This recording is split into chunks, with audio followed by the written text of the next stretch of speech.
Cadet Miles Thorne didn't know what the hell just happened.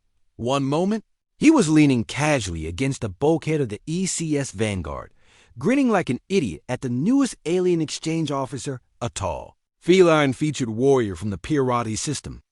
The next moment, her knees buckled, eyes rolled back, and her shimmering tail ignited in a burst of brilliant blue flame that sent nearby personnel diving for cover. The corridor lights flickered, and the emergency klaxon screamed in protest. Miles blinked, stunned. I was just making a joke. Her name was Silari of the Flame Pirati Sentinel, combat rank Tier 6, and considered one of the fiercest elemental channelers of her generation. She had never been to a human ship before. Her kind didn't socialize much with the galactic community, unless it was for war or sacred rites. But Earth had changed things. Humans had done something no other species ever dared. They invited the Pirati to chill. They came curious. They stayed confused. And then they started adapting. Saelari, however, had not adapted. She was there on orders, not pleasure. Her presence on the Vanguard was a show of honor, not peace, which made what happened even more dangerous. Aboard the medical bay, her vitals were spiking. "She's overheating," Lieutenant Vale muttered. Checking the monitor. Tails emitting quantum flame, thermal surge climbing beyond her species' safe threshold. Captain Reese folded her arms. What triggered it? Still figuring that out. All we know is she was fine. Then Cadet Thorne said something. Then this. Reese turned to Miles, who stood in the corner like a man accused of tripping a nuclear. Vale safe by sneezing. What exactly did you say to her? Miles hesitated. I just joked. I said, nice tail. That's it. Double quote silence. Reese facepalm. You complimented a Pirati's tail. That's like declaring a blood oath or a mating challenge. Vale finished. Yeah, Miles groaned. I was just trying to be nice. Inside the medbay chamber, Silari stirred. Her tail, though no longer burning, still glowed faintly.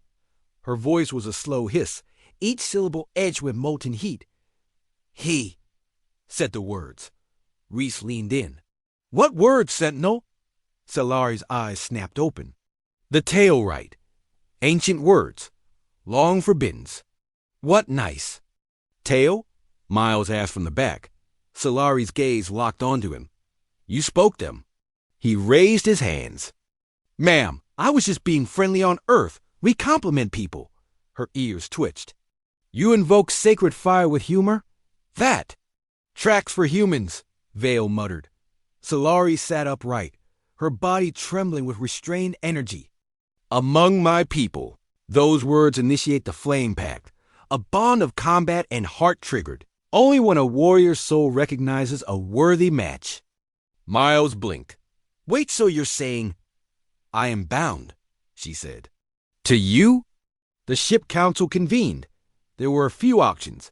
Separate them, quarantine her, send her back to Pirith. All were dangerous.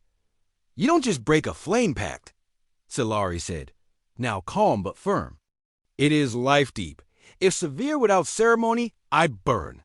Or he does. Miles raised a hand. Let's not find out which. Reese exhaled. Then you'll stay with her, train, learn, until the bond runs its course. Which could be? Vale asked. Forever, Silari said softly. Over the next few weeks, Miles trained beside Silari. She showed him the Pirati battle forms, taught him to sense heat lines in combat, and how to move with the rhythm of fire. She burned through steel droids like butter. He barely dodged a plasma bolt on day 3, but something began to change. He noticed how her tail curled slightly when she laughed. She began to understand his jokes. Even made one of her own, though it nearly caused a security lockdown when she joked about igniting the cafeteria. Despite their differences, they fit like spark and tinder. Then the Ravagers came, void-born marauders, banned from civilized space, ambushed the Vanguard during a supply rendezvous. They boarded fast, vicious, and hungry for chaos. Miles found. himself in the engineering bay with half a squad down. The Ravagers were breaching the core. One more minute, and the ship's drive would go critical. He tapped his comm. This is Cadet Thorne. We're being overrun. We need backup now. Static docked in her voice. Hold. A shadow dropped from the upper hatch, like a flaming comet. Solari landed between Miles and the Ravagers, her tail burning brighter than he'd ever seen.